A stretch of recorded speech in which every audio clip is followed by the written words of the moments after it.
안녕하세요. 커피앤톡입니다. 오늘도 와주셔서 감사드리고요. 바로 사연 읽어보겠습니다. 세상에는 어떤 걸 받아도 고마운 줄 모르는 사람이 있더라고요. 다른 사람들이 잘해주면 그것을 고마워하기보다 자신이 얻어낸 이득이라고 생각하고 당연하게 생각하는 사람들이 있는 것 같아요. 저는 하필이면 그런 이기적인 사람을 동서로 만나 고생을 많이 했어요. 동서는 어찌나 뻔뻔한지 입만 열면 거짓말을 하면서 대우라는 대우는 다 받기를 원하는 사람이었죠. 사람들이 지나가는 말로 세상에 이상한 사람이 참 많다고 하는데 그런 사람을 동서로 만나게 될 줄은 몰랐어요. 의사인 동서는 결혼을 할 당시부터 일부러 별 볼 일 없는 시댁을 선택했다고 대놓고 이야기를 했어요. 그런 말을 시댁 식구들 앞에서 대놓고 하는 것도 참 어이없는 일이죠. 그런데 동서는 실제로 시어머니를 몇 번 뵈러 오더니 시어머니가 동서가 의사라는 말에 굽신거리는 것을 보고 이렇게 말하더라고요. 어머니, 제가 의사잖아요. 저한테 시집 오라고 하는 집안이 정말 많았어요. 저는 좋은 집안에 들어갈 수 있었지만 다 제치고 이 집안에 시집 오기로 한 거예요. 제가 정말 큰 결심한 거 아시죠? 의사 며느리가 어디 흔한 게 아니잖아요. 동서는 이렇게 자신이 선심이라도 써서 시집을 오는 것처럼 말했어요. 그렇게 동서는 시집 오는 날부터 집안에 군림하더니 자신에게 쩔쩔매는 시어머니 위해서 모든 결정을 본인이 내리기 시작했어요. 그렇게 언젠가부터 동서의 말이 집안의 모든 것을 좌지우지했어요. 결혼하면서 동서는 시댁과 우리 집 등골을 빼먹기 시작했어요. 저희 집을 포함해 시댁은 그저 평범한 수준의 집안이에요. 법만큼 생활하는 보통의 집안이죠. 동서는 시댁의 사정을 뻔히 알면서도 개인 병원을 열어달라며 조르기 시작했어요. 마치 본인이 시집을 온 것에 대한 조건이라도 되는 것처럼 본인 것이라고 생각하는 것을 끝까지 받아내려고 했어요. 뻔뻔하게도 의사가 결혼을 한 집안은 혼수로 의뢰 병원을 열어주는 게 당연한 문화라면서 압박을 했죠. 어머니, 제가 많이 포기하면서 애써 이 집안으로 시집을 왔는데 저도 얻는 게 있어야 하지 않겠어요? 보통 의사들은 개인 병원 오픈해주는 것을 혼수로 치거든요. 그리고 제가 병원을 개원하면 저만 이득을 보겠어요? 병원을 열어주신 어머니와 시댁 식구들에게 병원 수익이 다 돌아갈 거예요. 초기 비용이야 금방 회수할 수 있으니까 병원만 열어주시면 돼요. 남편과 저는 겨우 모은 돈으로 7년 만에 이사를 할 예정이었어요. 그래서 동서의 이런 뻔뻔한 말을 못 들은 걸로 했죠. 저희는 개원하는데 돈을 줄 생각이 없었는데 시어머니는 대출까지 받아가면서 돈을 대주기 시작하셨어요. 저는 시어머니를 말리고 싶었지만 그렇게 했다가는 동서랑 마찰이 있을 것 같기도 하고 시어머니가 워낙 동서를 위하셨기 때문에 섣불리 말리기도 어려웠어요. 하지만 시어머니가 대출까지 받으시는 것을 보고 남편은 며칠 고민 있는 사람 같은 표정을 하더니 이렇게 말을 해서 저는 바로 반박했어요. 여보, 그래도 어머니가 저렇게까지 하시는데 우리가 도와드려야 하지 않을까? 나이도 많으신데 대출까지 받으시면 갚기도 힘드실 텐데. 말도 안 되는 소리 하지 마, 여보. 시어머니랑 우리 집이 다 대출을 받아도 병원 개원할 만큼의 돈은 안 돼. 그리고 여보, 우리가 돈 열심히 겨우 모아서 7년 만에 아파트로 이사를 가려고 하는데 그 돈을 왜 동서한테 대줘야 해? 우리 앞가림이나 잘하면 돼. 그런 소리 다시는 하지 마. 저는 남편에게 말한 대로 시어머니가 대출을 받으시더라도 병원을 개원할 만큼의 돈을 만들 수 없다고 생각했기 때문에 처음에는 크게 신경 쓰지 않았죠. 하지만 시어머니 댁에 다녀온 남편이 들려준 이야기를 듣고 보통 일이 아니구나 싶었어요. 여보, 오늘 어머니가 그러는데 전국 팔도 사촌부터 팔촌까지 친척들을 다 만나서 병원에 투자해달라고 사정하고 다니셨다는 거야. 그중에 투자한 분들도 있고 어머니한테 돈을 빌려준 분들도 있대. 그리고 어머니는 그걸 보다가 포기하실 줄 알았는데 그렇게까지 돈을 많이 쏟아부었다는 것을 알고 놀랐어요. 대출 이자만 해도 부담스러운 수준일 텐데 시어머니 나이에 그렇게 큰 돈을 마련하는 것은 무리였죠. 저는 화가 많이 났지만 저희는 며칠 고민한 끝에 결국 아파트로 이사하는 것을 포기하고 동서의 병원 개원에 돈을 보태기로 했어요. 우리의 피 같은 돈뿐만 아니라 시어머니의 빚, 친척들의 돈까지 다 더해진 병원이었죠. 말도 안 되는 소리라고 치부했던 개원이 진행되었고 저희는 동서가 건물에 입주 계약을 하는 것, 인테리어 공사를 하는 것, 의료기기를 구입해 배치하는 것까지 다 지켜봤어요. 정말로 병원을 개원하게 되다니 믿기 어려웠죠. 어머니, 형님, 정말 감사해요. 제가 돈 많이 벌어서 많이 되돌려 드릴게요. 병원은 개원만 하면 돈 쓸어 담는 거 아시죠? 제가 외제차랑 집까지 다 사실 수 있게 해드릴게요. 걱정 마세요. 정말 감사해요. 동서는 우리에게 이렇게 말했어요. 그래도 병원이 생기는 것을 보니 조금은 기대가 되기도 했지만 너무 쉽게 집이랑 외제차를 살 수 있게 해준다고 약속을 하니 긴가민가 했어요. 하지만 어쨌든 병원은 개원을 했고 손님들이 오기 시작했죠. 병원은 생각보다 잘 되는 것 같았어요. 동서 말대로 병원이라는 게 정말로 개원만 하면 돈을 많이 버는 것인가 하는 생각도 들었죠. 개원 후 동서는 시댁에 올 일이 있을 때마다 시어머니와 저희 집에 약속을 했어요. 돈이 잘 벌리고 있으니 얼마 후 수익을 돌려주겠다고 말이죠. 두세 번 그런 약속을 했을 때는 저도 좀 기대를 했어요. 하지만 동서는 반년이 지나도 그저 말로만 수익을 많이 주겠다고 할 뿐이었어요.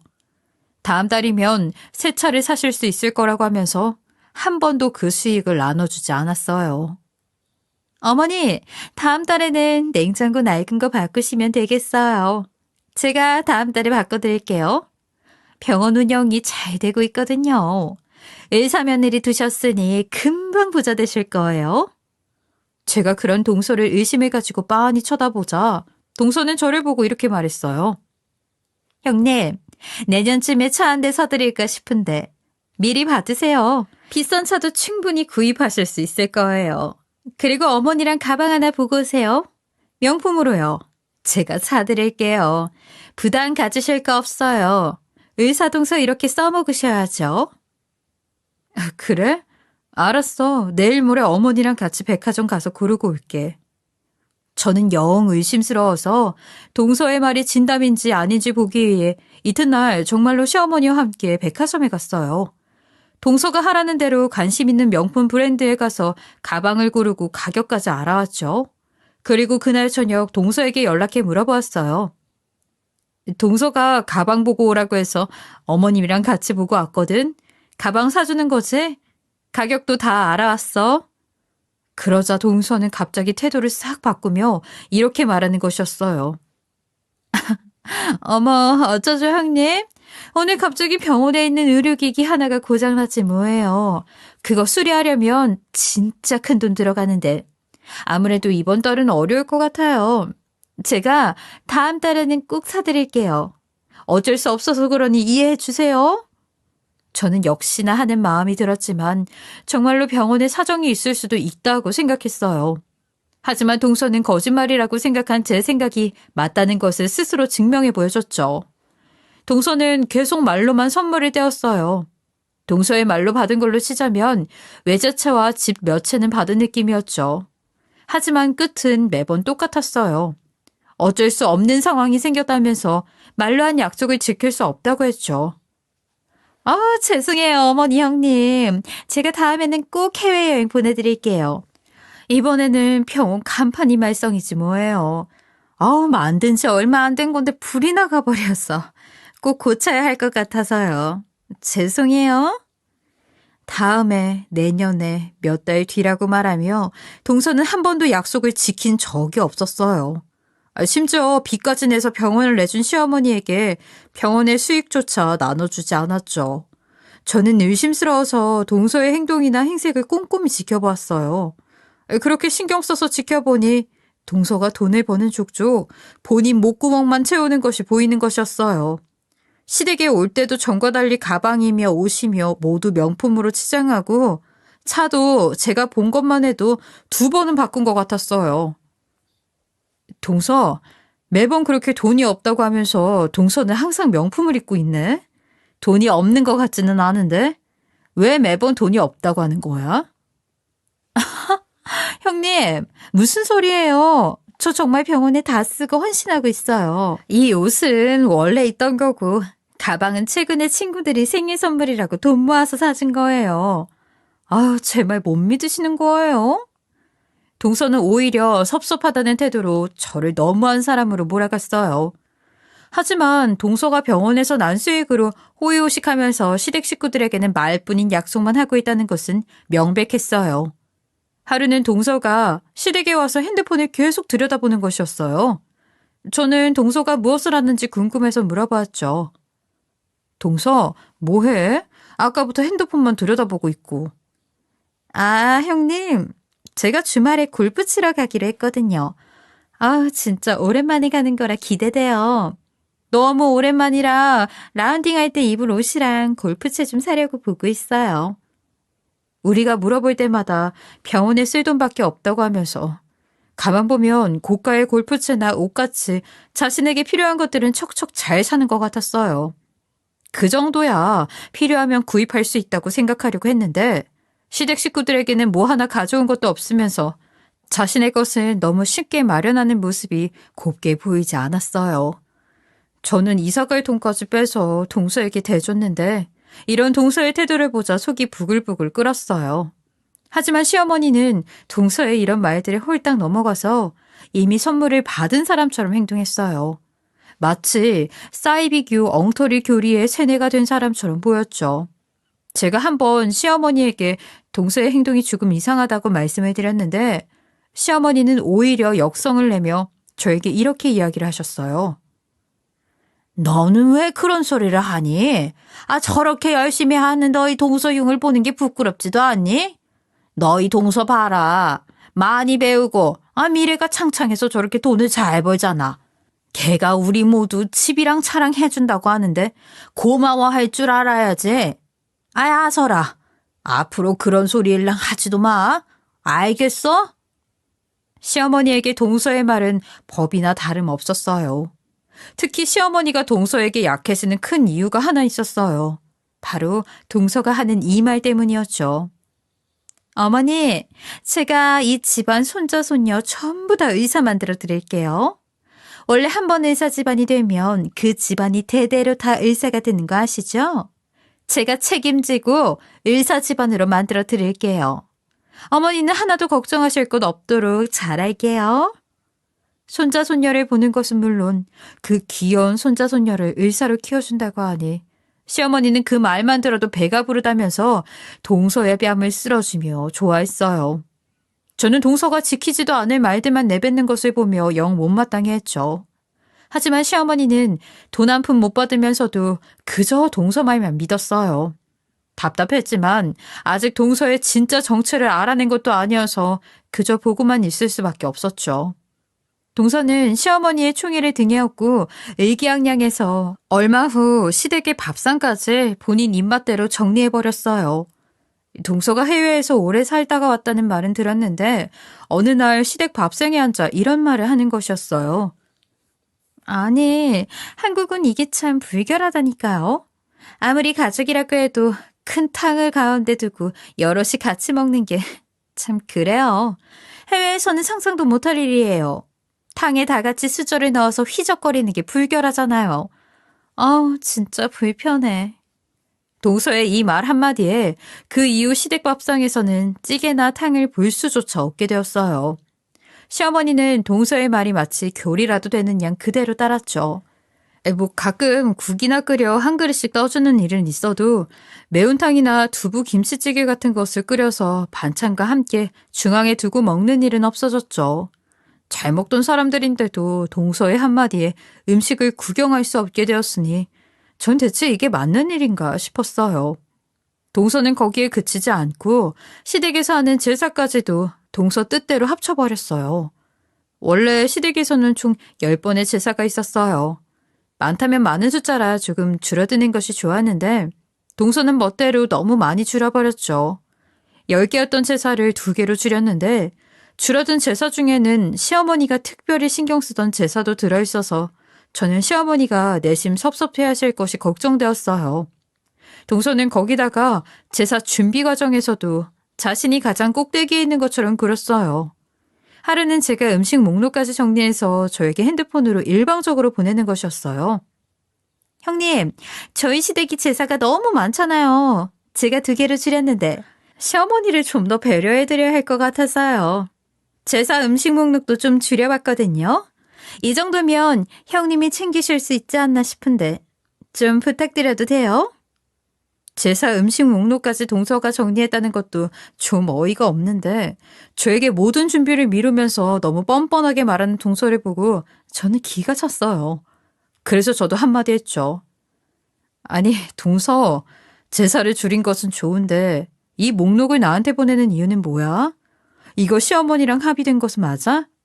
그리고 동서는 손 하나 까딱 안 할 생각이야? 어떻게 나한테 다 챙기라고 이것을 보내는 거야? 그랬더니 동서는 삐죽거리면서 이렇게 말을 했어요. 형님이 저보다 요리를 훨씬 잘하시니까 그렇죠. 저야 병원 일하느라 시간이 없잖아요. 형님이 좀 맡아서 해주시면 안 되나요? 저는 어이가 없어서 확답을 주지 않고 전화를 그냥 끊었어요. 아무리 그래도 염치가 있지 저렇게 뻔뻔한 소리를 할 줄은 몰랐거든요. 아주 시댁 꼭대기에 앉아 마음대로 한다는 생각이 들었어요. 얼마 뒤 시어머니가 저를 찾아와 얼굴을 붉히며 제사 음식 이야기를 하시는 것이었어요. 동서에게 다 이야기 들었다면서 저를 취사한 형님으로 취급했죠. 예, 너는 음식 하나 더 하기 싫어서 치사하게 너희 동서랑 나눠서 하려고 하니? 너희 동서 봐라. 매일 병원 일 하느라 얼마나 바빠? 돈도 아주 잘 버는데 너희에게도 나눠준다고 하잖아. 제사 음식 1-2개 더 하는 게 그렇게 큰일이냐? 저는 시어머니에게 이런 말을 듣자 억울했어요. 동서가 정말로 돈을 줄지 어떨지는 모르겠지만 아무리 의사 동서여도 시댁 제사의 성의 표시 정도는 하는 것이 맞다는 생각도 있었고요. 그래서 저는 시어머니에게 말씀을 드렸어요. 어머니, 물론 동서가 애쓰고 있지만 어머니께 뭐라도 드린 적이 없잖아요. 꼭 그게 아니더라도 결혼을 해서 한 집안 사람이 되었으면 시댁 일에 성의 표시라도 하는 것이 도리라고 생각해요. 제가 이렇게 말하자 시어머니는 더 귀를 쓰고 저를 타박하셨어요. 동서 하는 거 보면 부끄럽지도 않냐? 걔는 이 집안 손자들 생각해서 벌써 집안에 의사 만들겠다고 교육비를 1억이나 모아뒀단다. 너는 형님씩이나 되어서 이런 동서한테 음식 좀 하기 싫다고 따지고 있어? 형님이란 게 부끄러울 줄 알아. 동서하는 것을 못 알아가면 몸이라도 움직여서 희생하고 양보할 줄 알아야지. 왜 이렇게 어거지를 부려? 시어머니는 이렇게 동서와 저를 비교까지 하면서 화를 내셨어요. 저는 그냥 듣고 있었지만 속으로는 억울했죠. 제가 보기에 동서는 말뿐인 약속을 하면서 시댁을 낮춰보고 아무런 도움도 되지 않는 사람이었어요. 어떻게 보면 동서는 시댁을 우습게 보고 있는 것이었죠. 동서의 교묘한 수법을 식구 중에 저만 아는 것 같아 답답하고 억울했어요. 하지만 지금 당장은 그것을 밝힐 방법이 없었기 때문에 시어머니의 타박을 듣고 있을 수밖에 없었죠. 며칠 뒤 시어머니가 김장을 하자면서 새벽부터 시댁으로 오라고 통보를 하셨어요. 저는 김장철도 아닌데 웬 김장인가 싶었지만 시어머니가 으름장을 놓으셨기 때문에 갈 채비를 해뒀어요. 얼마 전에 동서일로 시어머니에게 말대답을 해서 서로 감정이 상하기도 했기 때문에 이번에는 시어머니 말을 듣기로 했어요. 얼마 전 내가 이야기했지? 몸이라도 움직여서 도움될 일 하라고. 그러니까 따지지 말고 오라는 대로 와. 새벽부터 김장할 거니까 그렇게 하라. 저는 일단 시어머니가 오라고 하신 시간에 맞춰 새벽같이 시댁으로 갔어요. 작업복을 입고 시댁에 도착하니 아침부터 마당에 배추가 산처럼 쌓여 있었어요. 언뜻 보이는 것만 해도 좋기 200포기는 넘어 보였죠. 무슨 김장을 이렇게 갑자기 많이 하나 싶어서 영문을 몰라 준비를 하면서도 시어머니에게 여쭤보았어요. 어머니, 갑자기 이렇게 많은 양의 김장이라니 행사라도 있으세요? 주변 어르신들께 나눠주려고 그러세요? 아니, 그건 아니고 이 정도 양은 해야 1년 내내 먹고 싶을 때 양껏 먹지. 김장하려면 좀 많이 하는 게 낫지 않겠니? 네, 그래도 어머니 나이도 있으신데 이렇게 많은 양의 김장을 하려면 힘드시잖아요. 제가 그렇게 어머니 걱정을 하자 시어머니는 저를 흘끗 보시더니 이렇게 말씀하시는 것이었어요. 너희 동서가 생김치 먹고 싶다고 하지 않니? 그리고 주변에 나눠줄 요량인지 좀 넉넉하게 만들어 달라고 하더라고. 그래서 김장 좀 하려고 하는 거야. 저는 그 이야기를 듣고 기가 찼어요. 새벽부터 저를 불러 200포기가 넘는 김장을 하는 이유가 동서의 생김치 먹고 싶다는 말 한마디 때문이라니. 아무리 동서의 말이 법이라고 해도 이건 좀 심하다 싶었어요. 그래서 납득이 어려웠지만 일단 시어머니한테 김장을 하겠다고 약속을 하긴 했으니 김장을 해야 했어요. 저는 이번만 잘 넘기자는 생각으로 이를 꽉 물고 참으면서 김장을 시작했어요. 먼저 수많은 배추들을 손질하고 통에 담아 소금을 뿌려 절이기 시작했어요. 워낙 배추가 많아서 절이는 데만 정말 한참이 걸렸어요. 큰 대야에 잔뜩 담아서 쌓고 또 다음 대야에 쌓고 그렇게 끝도 없이 배추를 절였어요. 고개도 못 들고 계속 작업을 하다 보니 몇 시간 만에 거의 끝나가고 있었죠. 그런데 시어머니가 다행히 거동은 하실 수 있었는데 무거운 대야를 들다가 허리 근육이 놀란 것인지 움직일 때마다 멍이는 것처럼 아프다고 하셨어요. 아무래도 시어머니가 쉬셔야 할 것 같아서 설상가상으로 저는 200포기가 넘는 김장을 전부 혼자 떠안게 되었어요. 마당으로 나와 잔뜩 쌓여있는 절인 배추를 보니 한숨이 나왔죠. 하지만 하기로 한 것을 그만둘 수도 없고 해서 다시 한번 일을 악물었어요. 이 모든 것이 동서를 위해서라고 생각하면 너무 화가 나서 가급적 동서 생각은 안 하려고 노력했어요. 배추가 절여지는 동안 김치 속을 듬뿍 만들었어요.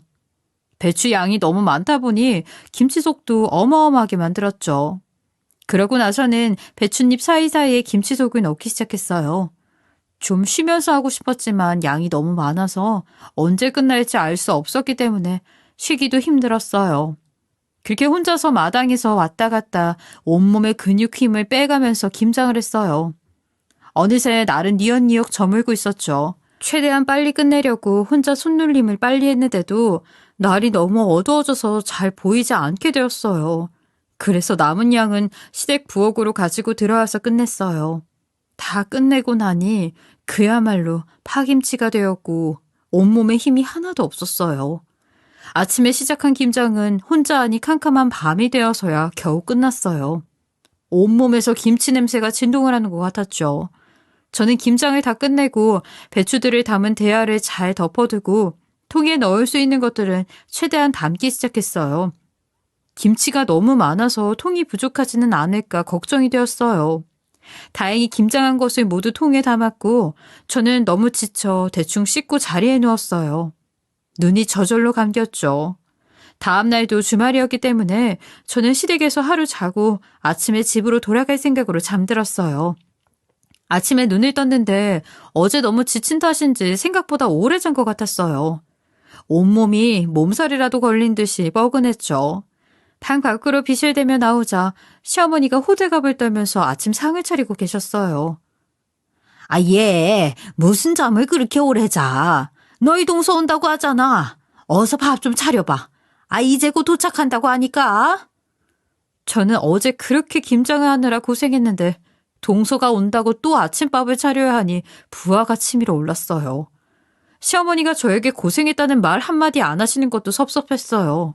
어쨌든 저도 허기가 지기도 해서 별 도리 없이 아침상을 같이 차리고 있는데 시댁 앞에 자동차 서는 소리가 들렸어요.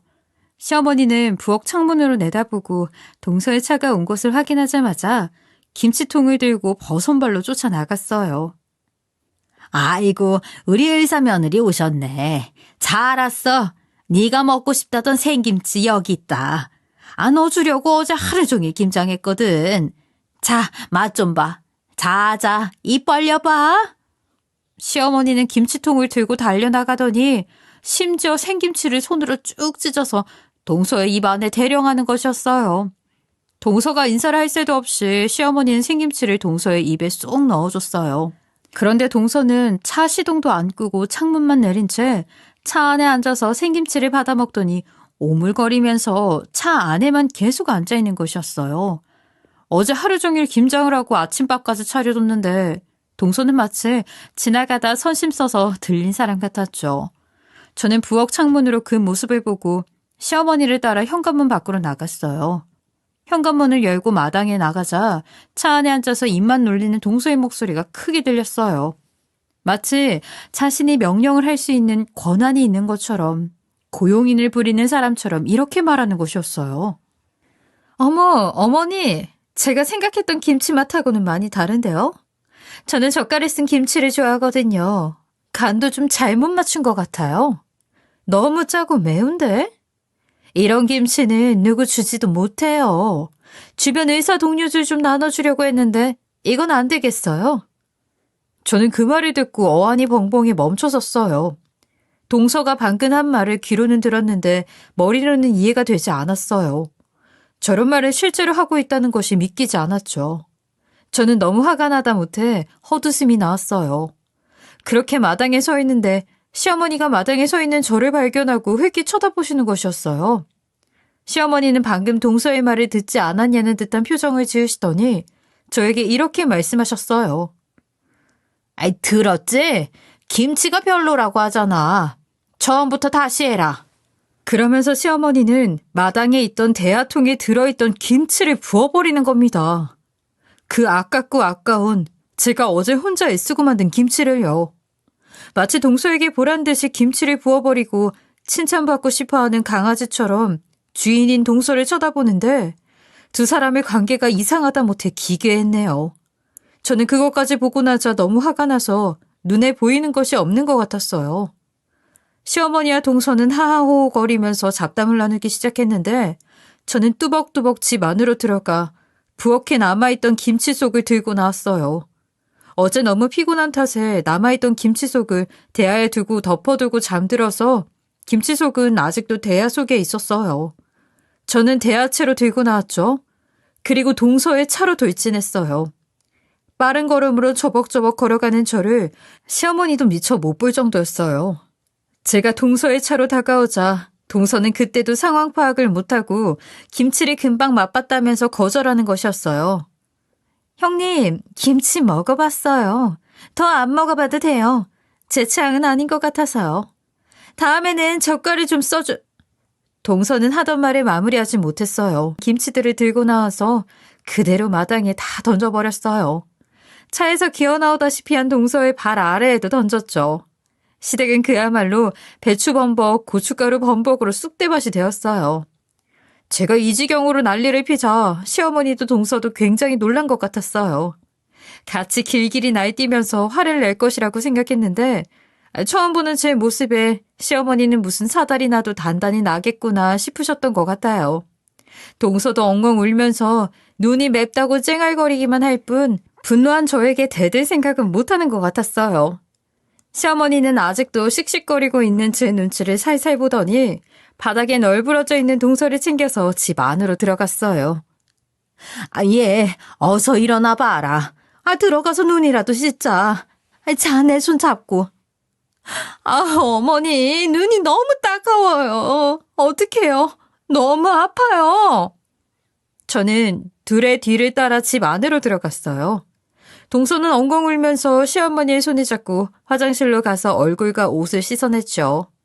다 씻고 나서도 동서는 눈이 벌겋게 되어서 꼴이 말이 아니었어요. 아주 고소했죠. 저는 두 사람이 씻고 나오는 것을 기다리며 소파에 앉아 팔짱을 끼고 앉아 있었어요. 두 사람이 저와 멀찍이 떨어져 앉아 수건으로 동서의 얼굴을 닦고 있는 것을 보면서 저는 시어머니와 동서에게 말을 했어요. 동서, 1억 모아뒀다며? 어디 보여줘봐. 어서. 1억 정말로 모아뒀으면 빨리 보여달라고. 형님, 저한테 이런 짓 하시고 너무하시는 거 아니에요? 당연히 1억 모아뒀죠. 그런데 지금은 현금으로 가지고 있는 것은 아니에요. 나중에 자산을 팔아서 현금화할 수 있어요. 나중에? 또 다음 달? 다음 달에 몇 년 후에? 대체 여태까지 동서가 한 말 중에 하나라도 지켜진 게 뭐야? 있으면 말해봐.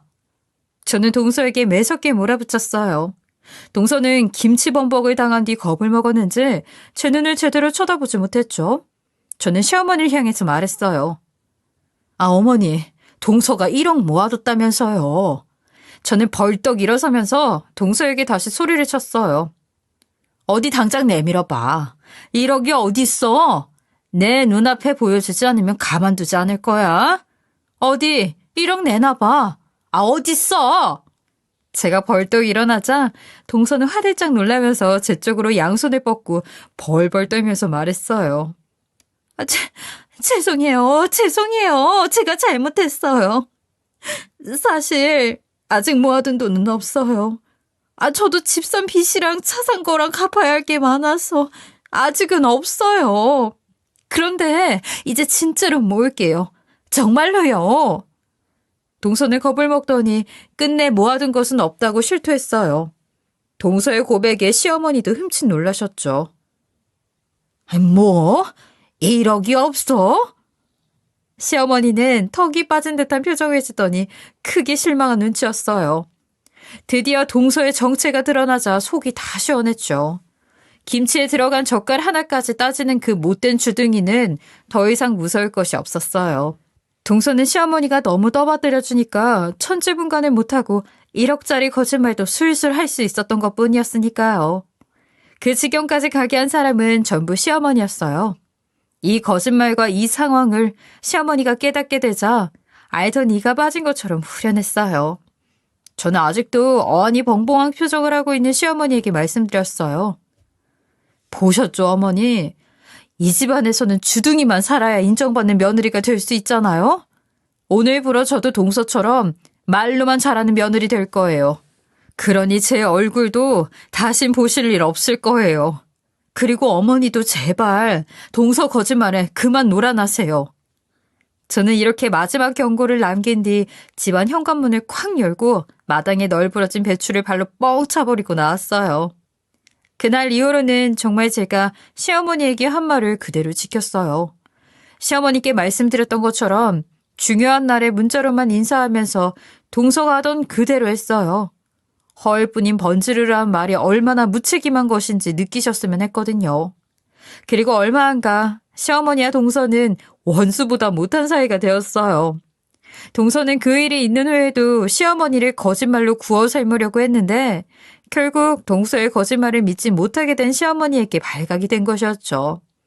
동서는 시어머니가 이사를 갈 집을 새로 받았다는 거짓말로 또 1년 이상의 시간을 끌었더라고요. 그 말을 더 이상 고지고대로 믿을 수 없게 된 시어머니는 동서를 계속 추궁했고 결국 시어머니의 새집 같은 것은 없다는 것을 알게 된 것이었어요. 듣기로는 시어머니가 동서를 매몰차게 떼어냈고 두 사람은 얼굴을 보지 않게 되었다는 것이었어요. 시어머니는 친척들과 저희 남편에게 이 사실을 말해서 모두 나서서 동서를 신고했다고 했어요.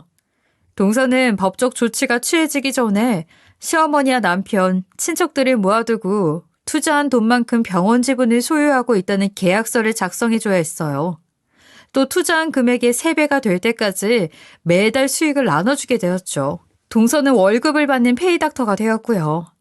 몇 년간은 화려한 생활은 못하고 자신이 받은 돈을 토해내야 하게 되었어요. 게다가 지분을 소유한 시댁 식구들에게 밉보이면 시댁 식구들이 언제든 병원 문을 닫게 할 수도 있었기 때문에 동서는 고개를 조아리고 시댁 식구들 말을 따르는 수밖에 없게 되었어요. 남편을 통해 우리 집도 빌려준 돈만큼 매달 병원 수익을 받게 되었어요. 하지만 저는 앞으로도 동서는 물론이고 시어머니와도 엮이지 않을 생각이에요. 굴욕적인 대우는 받을 만큼 받았고 이유가 무엇이든 간에 그런 대우를 받을 필요는 없다고 생각하거든요. 시어머니는 이빨이 없음 잇몸으로라도 먹어보려고 어떻게든 저한테 연락을 해. 본인에게 하나 남은 며느리 있는 저라고 다시 잘 지내보자고 그동안 미안했다고 했어요. 꼬리 9개 달린 구미호 같은 동서에게 속은 것뿐이니 용서해달라면서요. 하지만 저는 이제 와서 입장을 싹 바꾸는 시어머니 또한 올바른 사람은 아니라고 생각해 그런 말에 넘어가지도 않을 뿐더러 사과도 받지 않았어요. 어쨌든 입만 살아서 입만 열면 거짓말뿐이던 동서가 그 대가를 톡톡히 받는다고 생각하니 마음이 한결 편하고 발 뻗고 잘 수 있을 것 같은 생각이 들어요. 그리고 시어머니 또한 이번 일을 계기로 진짜 소중한 사람은 어떤 사람인지 깨닫게 되었으면 좋겠네요.